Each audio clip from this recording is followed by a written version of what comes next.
উনি আসলে খুব অল্প সময় মারা গেছিল, 35 না 36 বছর বয়সে। কবি থাকা অবস্থায় উনি কোনো স্বীকৃতি পায়নি। পরবর্তী যখন তিনি মারা যায় তখন স্বীকৃতি পায়। তাহলে আমরা অনেক অন্য অন্য কবির ক্ষেত্রে দিই, তাদের একটা করে মাত্র উপাধি। বিশ্বকবি রবীন্দ্রনাথ ঠাকুর, বিদ্রোহী কবি কাজী নজরুল ইসলাম, ওনার হচ্ছে 4টি উপাধি। ওনার হচ্ছে রূপসী বাংলার কবি, তিমির হরণের কবি, ধূসর পাণ্ডুলিপির কবি, এবং আর একটা হচ্ছে নীরবতার কবি। উনি আসলে মারা যাওয়ার পর অনেক স্বীকৃতি পাইছে। তার একটা বিখ্যাত কবিতা বনলতা সেন। খুব সুন্দর কবিতা ভাই। হাজার বছর ধরে আমি পথ হাঁটিতেছি পৃথিবীর পথে, সিংহল সমুদ্র থেকে নিশীথের অন্ধকার মালয়ী সাগরে। অনেক ঘুরেছি আমি বিম্বিসার অসুর দূষর জগতে, সেখানে ছিলাম আমি আরো দূর অন্ধকার বিদর্ণ নগরে।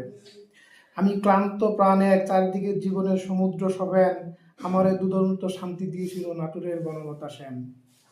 চুল তার কবেকার অন্ধকার দিবিসার নিশা, মুখ তার শুভশ্রীর কারুকার্য অতি দূর সমুদ্র পথ, হাল ভেঙে যে নাবিক হারিয়েছে দিশা। সবুজ ঘাসের দেশ যখন সে চোখে তোলে দারুচিনি দ্বীপের মতন, তেমনি দেখেছি তারে অন্ধকারে এতদিন কোথায় ছিলেন, পাখির নীরের মতো চোখ তুলে নাটুরের বনলতা সেন।